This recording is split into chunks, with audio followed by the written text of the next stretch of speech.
Victoria here. I am finally going to show you my outdoor play space. I'm going to take you on a little tour.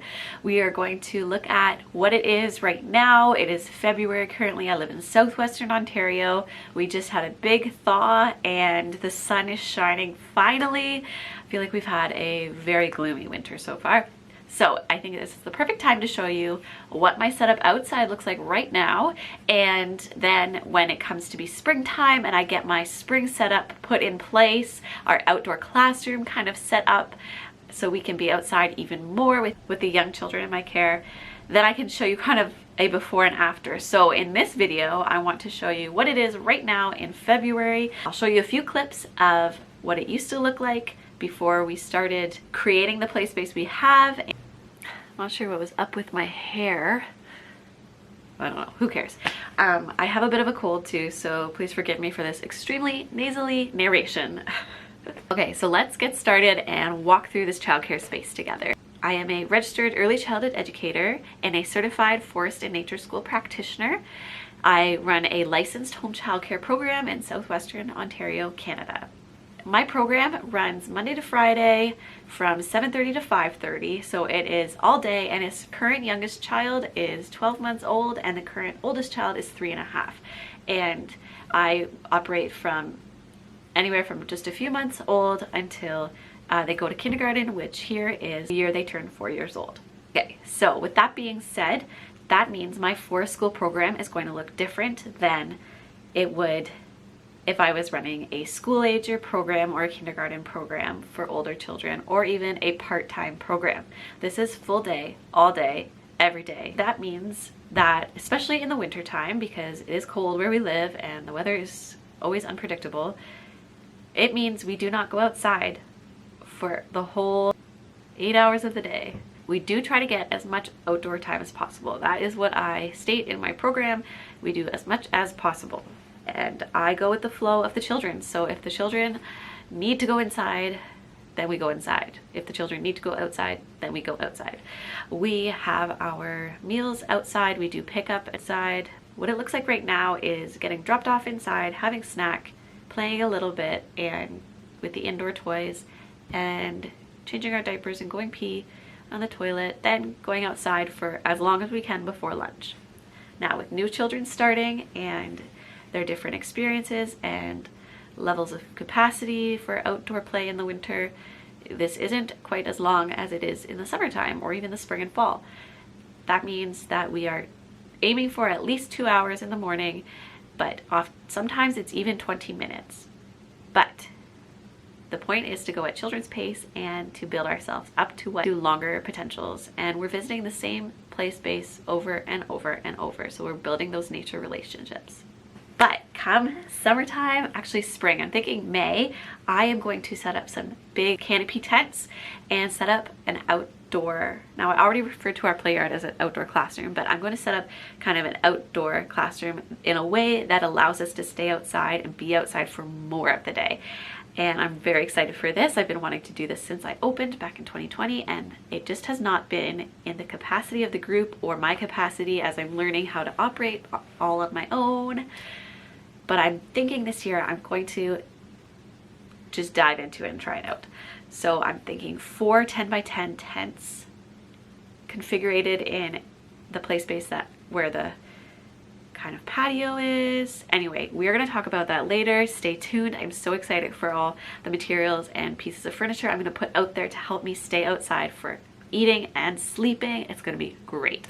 But for now, I want to show you the tour of the space that I have. Out of my garage, which is where the childcare entrance is, we walk a short distance over to the designated play space that I have. We call this the play yard. When we come out the door, the children know exactly where to go, and I let them just run ahead right to the play yard. We bought some cedar rail fencing off of a neighbor. We were lucky too. That's sometimes hard to find, and we had enough to build this huge organic shape play yard. I didn't want it to feel like a cage or like a classic playground. I wanted it to feel really natural and inviting. Immediately to the right, you'll find a toy shelf, and this is where I put baskets of loose parts or larger play materials. Often the sensory bottles are here. Over here is where I store larger items that I pull out for provocation, such as like a little kiddie pool or different pieces of like a top to a coffee table. I sometimes set up art provocations on, or for ramps, that kind of stuff. And just a couple Adirondack chairs here for relaxing. And on the top row, I have all these bins. They are labeled. Some labels fell off this winter, but in for things like Kleenexes and Band-Aids. I have a bin for bubbles, a bin for chalk, and a bin for art materials, as well as a bin for books that's currently situated in our little nest space. I added these bins so that the art materials and stuff would be more accessible and more likely we would engage with them outside instead of every day trying to plan ahead and bring materials outside. It's just always available for setup, and the children can also ask if they really feel like they need to create something for their play. We just played with these this afternoon, but I have currently a basket of automobiles, so cars and boats, and a basket of animals. As you can see over here, I have this kind of patio area. This is where we do a lot of coloring with chalk. I move things around. Right now we just have a few tires, a picnic table, and a spool, which I put an umbrella in the summertime. Sitting here, but this is also a place where, you know, my little guy, he's learning to walk, can walk a little bit easier. It's a nice flat surface. If we need to roll things, it's just another area to explore a different type of surface.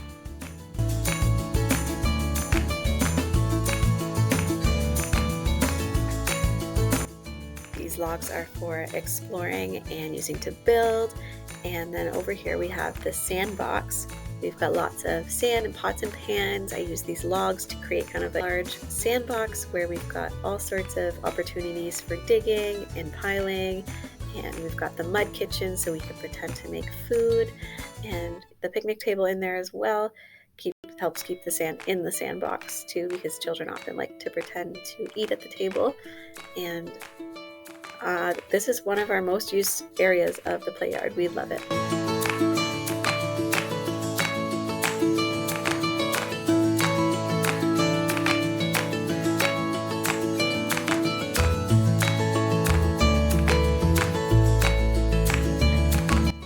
A newer addition to our sandbox is this corner. We have a little bit of a stone chip area.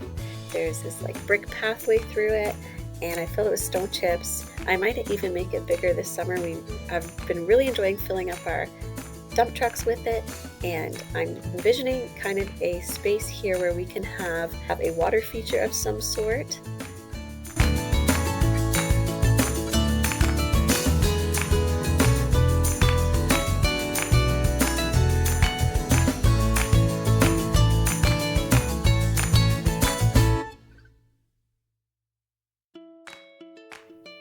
As we walk over here, you can see we have our little nest space. This is a child-size nest we built a couple years ago. It was an interest of the children's.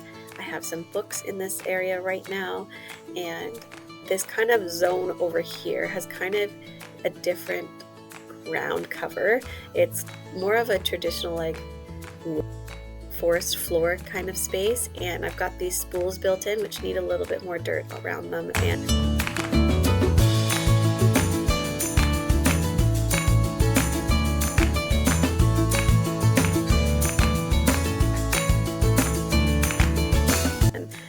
This is our new slide we built.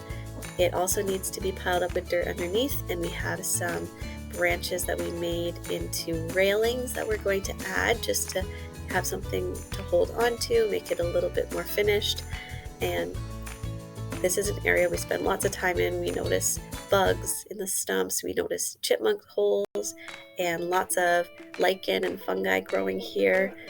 In the summertime, the weeds get really tall over here, and I would love to fill this space with mint or wildflowers, something that's going to take over and act as like a sensory garden.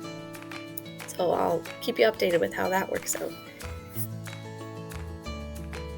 I've Got this big table here that I use as like an outdoor sensory bin. I will just put plastic bins in here for water play, or sometimes, you know, we pulled all the bark off of the log stumps that we have around and we filled it with all the bark. So it's kind of a space where we can just do whatever with. Often the children will climb in there and sing or play games inside of it.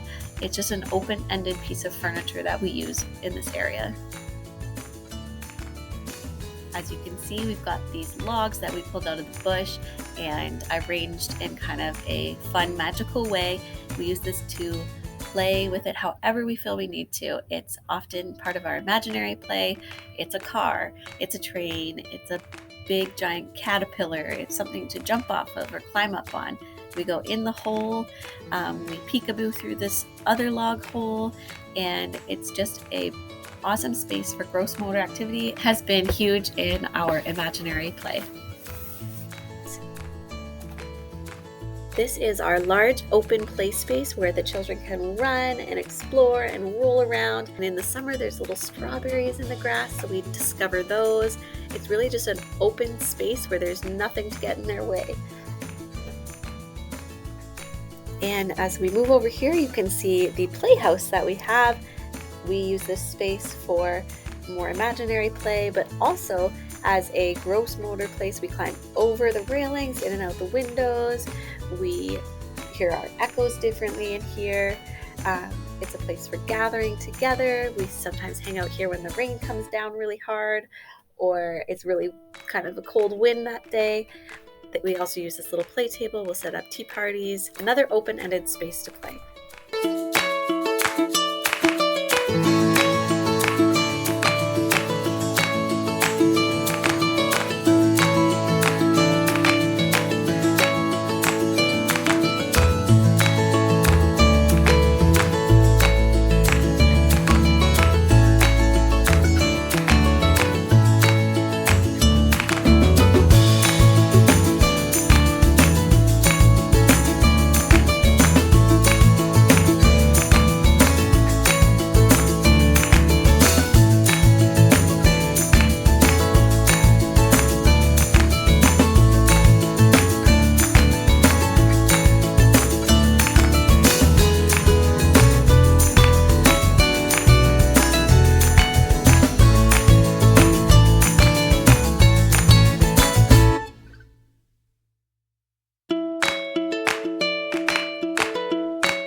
Happy you joined me, and I hope you liked this episode. Remember to stay tuned. In May, I'm gonna get our new setup out there, and I'm gonna be so ready to show you that space. I'm gonna be so excited. I hope you're excited with me too. We're gonna make it magical, we're gonna make it homey, and we're gonna make it work for the group.